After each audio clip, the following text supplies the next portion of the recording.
Okay, good afternoon, everybody. And I'm pleased to be joined by my colleagues, Senators Warnock and Klobuchar. And I want to thank them for being here, and not just for being here, but for their really tireless work on lowering costs that are going to just hurt so many Americans in a few short weeks. Unfortunately, our Republican colleagues refused to do what they should have done. I want everyone here to understand just what happened on the Senate floor. Senate Republicans just shoved the American people off the side of a cliff with no parachute and with an anchor tied to their feet. Republicans just blocked the Democrats' bill for a clean, simple extension of the ACA tax credits, the last chance they had to ensure people's premiums do not skyrocket in the coming months. Democrats did the work, but now Republicans chose the consequences. Now Republicans have all but guaranteed that tens of millions of people will see their premiums double or triple or more next year. Republicans now own America's health care crisis. Democrats tried all year to stop this health care crisis. We put real legislation on the floor to ensure these tax credits do not expire. And Republicans blocked it, not once, not twice, but 13 times throughout the year. 13 times they voted against our extensions of the ACA credits. 13 times. We tried over and over again. Then we tried 1 year. We tried 2 years. We tried 3 years. We tried everything. They kept saying no. And of course, Republicans had every opportunity to negotiate, to join us, or for a serious plan to prevent premiums from rising after January 1st. Instead, today Republicans voted down the only plan that would have stopped the premium spikes, while having no plan of their own. Until a few days ago, they had no plan at all to put on the floor. They were so embarrassed they had no plan, they said they put a little bubble gum and Scotch tape together and put together a ridiculous, phony plan that simply helps the insurance companies. It was a list of right-wing wish list. More junk insurance, fewer protections, restrictions on women's health care. Their plan, their junk insurance plan, it's called a junk insurance plan, has been ridiculed over and over and over again. And it couldn't even pass the Republican Senate. Today, actually, our proposal got more votes than theirs. Our vote actually had a majority. Theirs did not. Our vote had a majority and was bipartisan, and theirs was not. After today's vote, the American health care crisis is now 100% on Republican shoulders. On January 1st, premiums are going to go up. All of us have had people crying in front of us, in our arms, saying, what are they going to do when they've cut off the money that pays for my daughter's cancer treatment? What am I going to do? They've told me that my dad or mom is going to be kicked out of their nursing home, which is going to close. What am I going to do when I have to change doctors who I've worked with for years on curing a disease that my spouse has? Well, coverage got a lot harder to afford, and families are facing a lot of impossible, horrible choices. And Republicans owned every bit of it because of the way they voted today. Shameful. Shame on them. They all so many of them seem to be in a bubble. We know Trump's in a bubble when he calls affordability a hoax. And he says he doesn't want to do anything to help people with health care. They're in a bubble too. The suffering of people is going to be enormous and heart-wrenching. How can Republicans look themselves in the mirror knowing they have to go back home and tell people over the holidays, I voted to send your premiums up, Republicans are going to say. They're going to say they voted. Are they going to tell their constituents they voted to double their monthly premiums? Are they going to tell their constituents they voted to kick you off insurance? Are they going to tell their constituents, I voted to get you sick and go broke? because that's what Republicans did by blocking a clean extension of the tax credits. When families open their health insurance bills in January and see the sky-high premiums staring back at them, they will know. The American people will know that Democrats fought to stop these hikes, but Republicans fought to guarantee that they happen. Republicans blocked the solution. They blocked the backup solution. They blocked any negotiations, no matter how hard we tried. And now the next chapter begins. Republicans will have to answer to the American people, explain to the country why they chose higher health care costs over real solutions. Republicans must answer for why people will lose coverage. Republicans must answer why families see premiums double and triple over the next year. Democrats' focus does not change. We fought like hell to stop these hikes, and we're going to continue to fight like hell to bring costs down for the American people on health care, on housing, on electric rates, on groceries. But Republicans are fighting like hell to send those costs right through the roof. They're fighting like hell to kick people off insurance. They're fighting like hell to cut taxes and give sweet giveaways to billionaires and the ultra-rich. January 1st is coming. Republicans are responsible for what happens next. This is their crisis now, and they're going to have to answer for it. Senator Klobuchar. All right. Thank you very much, Senator Schumer. And this is it. 13 times, not their lucky number. 13 times they rejected this. 13 times with the American people.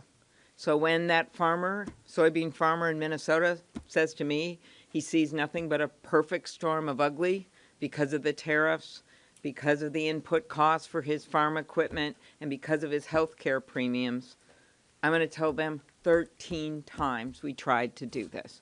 You have already seen how the public feels about this, whether it is the Virginia and the New Jersey governor's races, whether it is the statewide Georgia races, including a recent legislative race there. They said enough. They want us to be working together to do something about their health care. And we have given them the opportunity so many times. The straight extension. And we would like to do a lot more, believe me. Reverse the cuts from the big, beautiful betrayal of the bill when it comes to Medicaid. Do something more on my legislation for negotiation of prescription drugs so we could do that faster. Public option, you name it. There's a lot of choices here. But right now, we have an immediate crisis. And as Senator Schumer points out, this is not a January thing. It's going to be set by then. This is not a February thing. This is a now thing. And they not only rejected this 3 years, despite 4 of them, including a very conservative Republican voting with us today, they also rejected a 2-year. They also rejected a very clear vote on a simple 1-year extension that basically would have been the same amount of money as they sent to Argentina. So I don't know how they explain to that soybean farmer in Minnesota that it was more important for them to send money to Argentina for one of the president's buddies than it is to help people with their health care. 75% of the people on these plans are in red states. They're in states that Donald Trump won.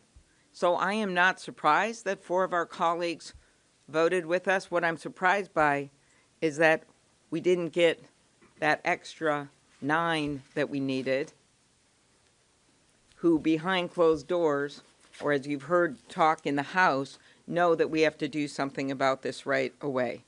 Senator Schumer and I have heard from so many people in our states and throughout the country. Here's one we just heard from yesterday, Virginia. Aaron and his wife, cancer survivor, are going to see their premiums double. That means they're going to have to make some hard choices. Do they pay the high premiums so Aaron's wife can continue her cancer screenings, or do they get some kind of junk plan so that maybe if there's a catastrophe it gets paid for, but the ongoing help is not there? Becky was in a wheelchair who's making progress, and they predict she's going to be out of that wheelchair if she can finish her treatment and physical therapy, but she doesn't think she can afford the premiums. Throughout the country, the people have spoken out. And one state where this is key, when you look at the states that use the most of these plans, it is Texas, it is Florida, and it is the state of Georgia. And just by coincidence, we have the great senator from the state of Georgia, Raphael Warnock, joining us today. A happy coincidence. Thank you so much, Senator Klobuchar and Leader Schumer. After today's vote, I really only have one question. Who do the Washington Republicans work for? Who are they working for? First, you kick 15 million Americans off of their health care in order to give billionaires a tax cut. And then after doing that, you double the premiums on some 22 million additional Americans. For some people, you triple the premiums, quadruple the premiums. Who are you working for? These are people who are disproportionately in red districts. And we have tried time and time again, as my colleagues have said, to get the Republicans to make a different choice, and here we are today. 15 million Americans have lost their health care. 22 million Americans on average will see their premiums double. Just last night, I had to stand up and object to a UC that would have knocked an additional 1 million people off of health care. And my colleague, who was putting forth that proposal, like me, he lives in a state that has not expanded Medicaid. And so here we are. The Republicans have demonstrated who they are working for. Certainly they're not working for you. They are not working for the people of Evans County, Georgia. I was there a couple of months ago. This is a county that voted overwhelmingly for Donald Trump. I won Georgia. I did not win that county, but I was there because I represent those people. They've already lost their labor and delivery unit, and they may well lose their ICU with these draconian cuts to health care. And so we've got to find a better way forward. We know that the status quo certainly has its problems. There's nobody who's saying the health care in America is terrific. But Republicans today have taken a system that's already struggling and broken it down even more. And the consequences for ordinary people, many of them in their own red districts, will be that they will have to delay response to their health care. They will have to find a way to pay more, higher premiums. And for many people, they will literally pay with their lives. And so we're not about to give up. We're going to keep fighting for those people. I've gotten arrested not once but twice fighting for health care. Dr. King said of all the injustices, inequality in health care is the most shocking and the most inhumane. And we're going to keep working at this until we center the people and get them their health care and their human dignity back. Okay, questions on this subject? Yes. Leader Thune says you're making this a political issue. These votes on the floor make it clear that a clean extension does not have a path forward. Neither do just reforms without an extension. So are you open to both? Leader Thune ought to start talking to the American people. When your health care premiums double, when you can't afford medicine, when you have to switch doctors who's been on your case for so many years, that ain't political, John Thune. That's humane, and that's democracy, doing what the people want. Yes, yes, next. The healthcare debate was at the center of the government shutdown. The government was shut down over this issue. Do you have any regrets about how you handled this issue, given that you knew likely this kind of vote was going to go out? The bottom line is nobody wants a shutdown. And when the Republicans wouldn't talk to us, it was their shutdown and the people see it. But we are going to continue one thing that happened. The health care issue became front and center. The American people saw who was on their side and who isn't, and we are going to keep fighting as a unified caucus to get better health care for the American people, as Reverend Warnock said, plain and simple. Yes, next question. Look, the Republicans voted against this 13 times. If the onus is on them. Yeah. Yes. When I talk to the Republicans, they keep coming back saying, well, this is Representative Obama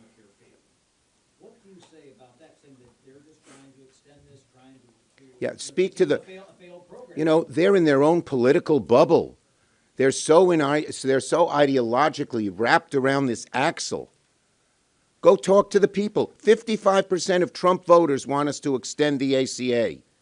The American people want this in red states, in blue states, in purple states, northeast, southwest. It's universal. Look at the election results. Look at the election results from one end of the country to the other. The Republicans try to call it political because they don't have an answer. They're busy fighting with each other. They got 15 different plans, none of which can get close to a majority of support in their caucus. Yes. Republicans have cited the fraud, and they point to this Government Accountability Office report that came out recently, in which they have submitted a bunch of the applications for the ACA subsidies, and 90% of those were approved. Why do you guys not want to address the fraud as part of a compromise that is a potential path to doing it? They have not, there is no compromise when both Leader Thune and Leader Johnson say they're totally against extending the ACA credits, which is going to come crashing down on people in 20 days, and they say they are not for it at all. Okay? That's the bottom line here. Yes. Leader Schumer, a number of Senate Democrats have said today that it's hard right now given the noise around the issue, but that they're hopeful in the new year that there's an opportunity to come together and have a bipartisan conversation on healthcare. What opportunities that? Well, look, first of all, you know, the toothpaste is out of the tube. Once January 1st comes and everyone is locked into their insurance proposals, you can't put the toothpaste back in the tube. They want to talk about health care in general and how to improve it. We're always open to that. But do not want what they want, favoring the insurance companies, favoring the drug companies, favoring the special interests, and turning their back on the American people. Okay? We'll take the last one. In the House, there is an effort for a discharge petition, and that is getting Republican interest on the House side for a one-year extension. There's a couple different options. The timing on that is a little tricky, but. Oh, yeah. Right? But in theory, if the House manages to bring up a one-year extension, would you want the Senate to come back? Let's see I'm not going to prejudge what the House does. Let's see if they can pass anything. Right now, Johnson has said he's against any extension of ACA for 3 years, 2 years, 1 year, 12 months, 10 months, 8 months, 1 week, 1 day. He's not for any of it. Even with some of their reforms. But Senator Schumer's office has been open. I know, I walk in there. The door is open for them all this year. Over and over. We proposed a one-year plan, Yeah, and we- they turned it down. It was We you- had them vote on it. So this idea that they suddenly, in the last minute, more power to them. But if they're going to come forward, then they need to get unified, come forward. This is not Well, the happening. discharge petition and the fact that we got a bipartisan vote here today shows you that they're on the wrong side of the issue, that the American people, their own constituents, are with us. And we're not asking them to stand with us. We're asking Republicans to stand up for their own constituents. This is Yeah. such a crisis, and they're busy playing games. And you can see where the votes are in the country and even here in the Senate. We're getting some bipartisan support for our proposal, but the leadership of the Republican Party and Donald Trump are against any extension of ACA credits. And after January 1st, as I said, the toothpaste is out of the tube. They care more about pissing off Donald Trump than they do their own Have you constituents. guys talked to the president? Have you called Donald Trump? He has called me in Yes, the I past. have, and when we talked to him, he said, I need a whole new ACA. When was that? At our meeting, at our meeting. No, this wasn't to be clear, this wasn't a separate phone call, Leader Schumer. No, Since that was the September- last. That was at the. Come back and explain. This is important, Senator Schumer. Yeah. I am talking about when Hakeem and I met with him. In September. Yes, and since then, all his public statements have said he is not for extending the ACA credits. Once he began to say it, and then he retracted the next day. And instead of spending this week working on this or last week, Yeah. he's going off saying that affordability is a hoax. This is not a president that's coming to try to find any kind of a compromise or work with us on this, and the American people see right through it. But so do they have to wait a year until something happens? Ask them. Ask the Republicans.